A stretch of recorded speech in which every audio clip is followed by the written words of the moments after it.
Hello mga kasabong, Ninyo Anthony sa El Nino Conditioning System, ang observant na magmamanok. Shout out sa lahat ng mga El Nino Conditioning System user. Shout out sa lahat ng mga El Nino Conditioning System members. Shout out sa lahat ng mga El Nino Conditioning System followers. Shout out sa lahat kong mga subscriber. Shout out sa lahat kong mga viewers. At shout out sa lahat kong mga sharers. Shout out sa inyong lahat. Last May 7, nagulat lang ako. May lumabas sa Gcash ko na balato. Champion na naman ng isa nating member. So pang ilan na niyang bigay sa akin balato? Pang-apat na. Pang-apat na. Apat na bisis na nag-champion sa isang buwan. Ha? Back to back to back to back. Nagulat lang ako, hindi na siya nanghingi sa akin ng Gcash. May bigla na lang lumabas na balato. Tapos message niya, "Boss, natanggap mo na ba?" Oh, salamat boss. Salamat. Nag-pop up yung balato niya. Palagi na lang siyang champion. Ganyan ka-effective ang El Nino Conditioning System. Hindi na nagpapaalam ang namamalato. Nagbigay na lang agad. Kaya salamat Boss Hero Rodriguez sa balato mo. Salamat. Makita nyo upload ko na video last May 7. Last May 7 may upload ako sa sa Facebook ko, andun ang mga laban niya. Kaya ganun ka-effective ang El Nino Conditioning System. Apat na beses na ata siya mag-champion, di ko lang apat na beses na siya na malato eh. Back to back to back to back. Ganyan ang balato niya sa akin. Iba pa yung membership niya. Nagpa-member pa siya. Nagbigay pa siya ng balato bawat champion niya. Sunod-sunod ang champion niya. Marinig niyo sa video, sabi ng nanood, bawat entry nila champion dahil yan sa El Nino Conditioning System. Kasi sasabihin na naman ng mga basher dyan, yung panalo ng mga members mo, hindi mo credit. Anong hindi? Dati hindi pa yan nagcha-champion. Nung ako na sinusunod nila, nagcha-champion na. Back to back to back to back. Ganyan tayo magturo. Wala pa ako member. 100 yan sila. 100 higit yan sila. Wala pang kahit isang member na nagreklamo sa bayad nila. Na logi sila. Lahat appreciated ako nila. Kahit kunti lang ang hinihingi ko. Ganyan lang oh. Ganyan lang hinihingi ko. Pero nagagamit nila bawat laban nila. Back to back to back to back champion. Ilan na ba yan sila nag back to back champion? Yung iba hindi lang sila madalas naglalaban.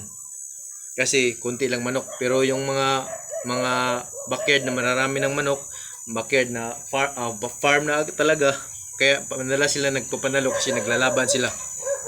Marami silang piniprepare ng sabay-sabay. Ganyan po ang turo ko. Gusto nyo matuto sa aking El Nino Conditioning System, magpa-member lang kayo. Mag-message kayo sa akin, mag-down lang kayo. Magbigay lang kayo ng ganyan, sigurado back to back to back champion kayo.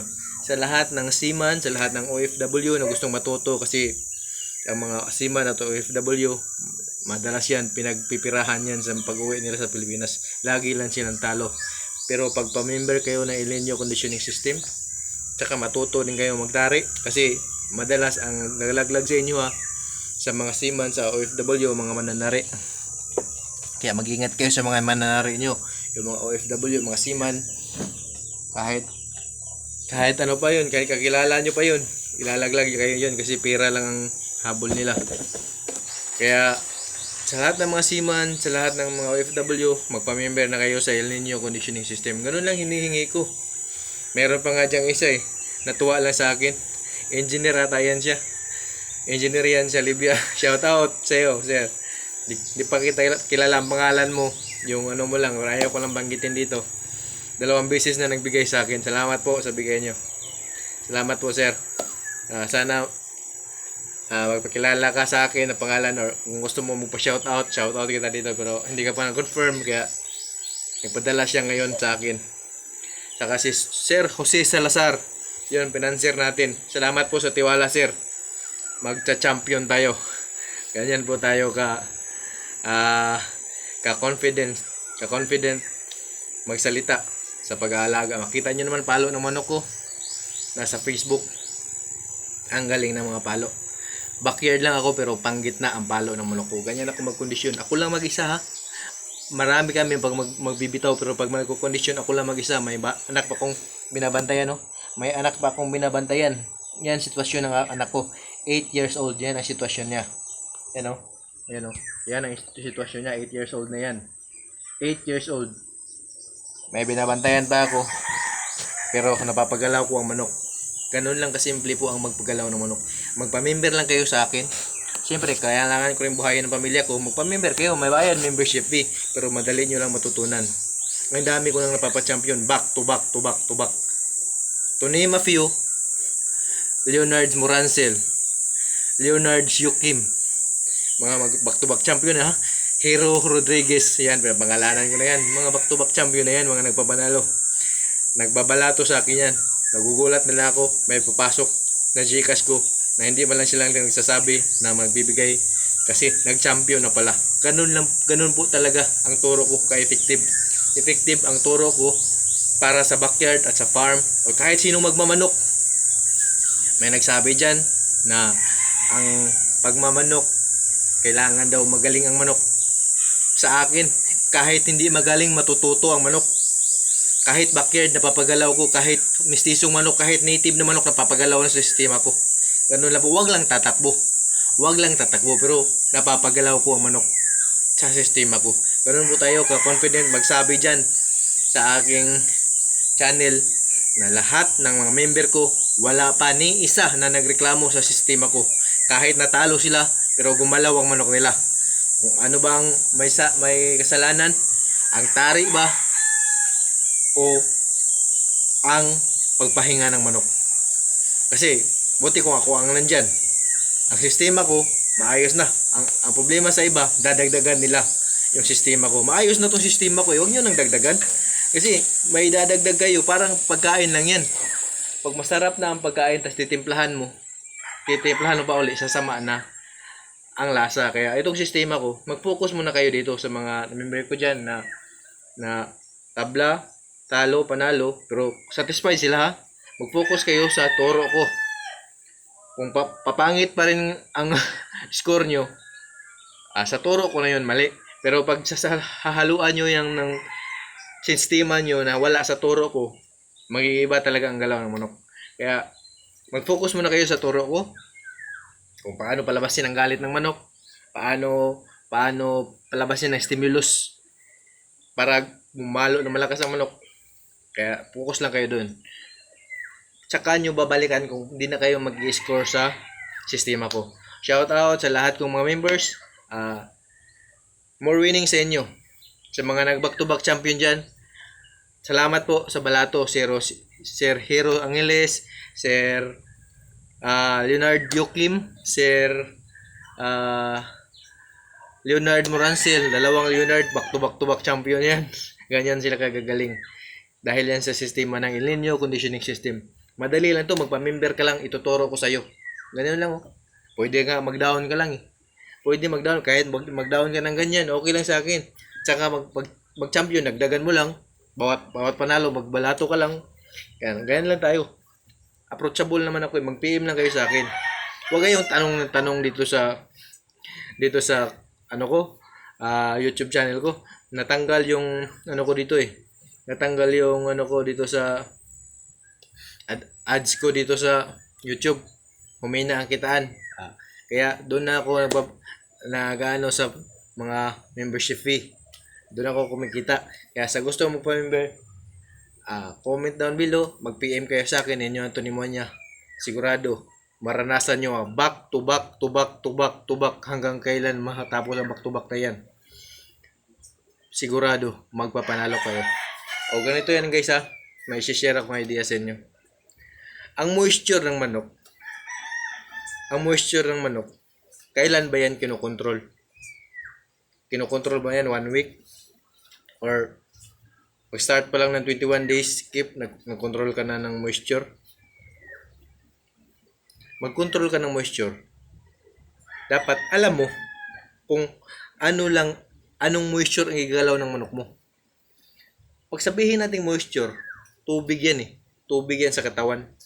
So, pag maraming tubig ang manok sa katawan, ang palo niyan, Malakas pero malamya. Mabagal. Pag walang tubig ang katawan, mabilis pero shortcutter. Kaya, i-balance nyo lang. Kung wala namang tubig ang manok sa katawan, sino pa ah, magtutunaw ng pagkain? Kung walang moisture, kung walang tubig sa katawan, dapat balance po yan. Balance po. So, tingnan nyo ang ipot ng manok. Dapat ang ipot ng manok, hindi tuyo, hindi rin basa na parang tubig na sumisirit. Dapat ganun. Paano nyo ba yan ma-monitor? Siyempre, pag-drop nyo ng manok sa 3x3 na nakamating, tingnan nyo muna kung ang ipot niya. 2 hours after mo pinakain, drop mo. 2 hours after mo ipakain, pagkatapos kumain, drop mo kasi iipot na yan. Kita mo yung ipot niya. Pag matigas, dagdagan mo ng tubig. Painumin mo, wag mo kontrolin ng tubig. Pag magbasa, magbawas ka ng tubig. Ganun lang po yun. Timpla-timpla lang po yung pag-control sa moisture. Pagtatansya, kasi ang manok di naman nagsasalita eh. So, ang galaw, ang ipot, kung maayos ba siya sa palo na yan, dapat alam mo na sa pre-con pa lang na ganyang moisture ng manok, gagalaw siya ng maayos. Kung doon ka pa sa true conditioning ka pa nagtitimpla ng moisture ng manok, paano mo pa yan makuha? Dapat preconditioning pa lang, alam mo na kung anong targetin mong moisture sa manok. May nagsasabi, pointing daw, pointing. Pointing? Sino may alam ano ang pointing sa backyard dyan? Sino ang may alam sa mga big time? Kung yung pointing na yan, totoo yan, kaya nyo yung gawin sa manok nyo, dapat nag-back to back champion na kayo. Wala talagang pointing. Salita lang yan, term lang yan. Ako, backyard ako. Wala akong ginagamit na pointing. Yung pointing ko, the whole process, pointing yun. Kasi, pointing, may tuldok, may target ka na. The whole process, pre-con, conditioning, tsaka preparation. Yun ang pointing ko. Hindi isang araw, hindi 3 araw ang pointing ko. Yun, the whole process. Yun yung pointing ko. Kaya, sa lahat ng nagmamarunong dyan, nagtuturo ng pointing ng 1 araw, 3 araw, tigil nyo na po yan. Wala pong pointing na ganyan lang kadali. Kung ganyan lang pala kadali mag-pointing, 3 araw, hindi nila ako mag-condition. Mag-pointing na lang ako diretso para hindi pa ako mapapagod. The whole process. Yun yung pointing ha. The whole process. Kaya pag-aralan nyo, gusto nyo matuto, wala akong tinuturong pointing. Conditioning meron, pero lahat ng member ko nagpapasalamat sa akin. Nag-back to back champion na. Sir Hero Angeles, Leonard Yokim, Leonard Morancel, lahat yan nagba-back to back champion. Yung iba, di ko na masabi ko. Nagpapanalo yun. 8 wins, 11 wins, 1 loss. Ganun ang score ng mga members ko. Di ko na maalala. Mayroong 8 wins, 0 loss. 11 wins, 1 loss. Yun dito, kapitbahay ko, 10 wins. 8 wins, 2 loss. 10 fights, 8 wins, 2 loss. Ganun po. Yung mga tinuturuan ko, ang tataas ng percentage ng winning nila. Dahil yan sa El Nino conditioning system. Kung gusto nyo magpapanalo, mga backyard, mga farm, na hindi pa nakakaranas ng champion, magpa-member na kayo sa akin. Kung nag-aaral kayo sa mga academy, pero nagtatalo pa rin kayo, lipat kayo sa akin, kundi lang hinihingi ko. Bigyan nyo lang ako ng balato bawat panalo. Ganyan po ako ka-confident magbigay ng advice at magbigay ng guide. Sigurado magpapanalo kayo. Hindi lang isa, hindi lang dalawa. Kahit linggo-linggo pa kayo magpanalo, basta gagamitin nyo ang sistema ko. Ganyan pa ako confident magbigay sa inyo ng assurance. Sigurado back to back hanggang kailan pa matapos ang back to back pag naka El Nino conditioning system kayo. Ganun po ako confident. Kaya magpa-member na kayo, ganun lang po hinihingi ko. Mga farm, backyard, o ano man, mga simpleng sabongero, magpa-member lang kayo. Pwede nga maghulog lang kayo sa akin. Tuturuan ko kayo. Pag manalo, huwag nyo lang akong kalimutan. Ganyan na po. Salamat po.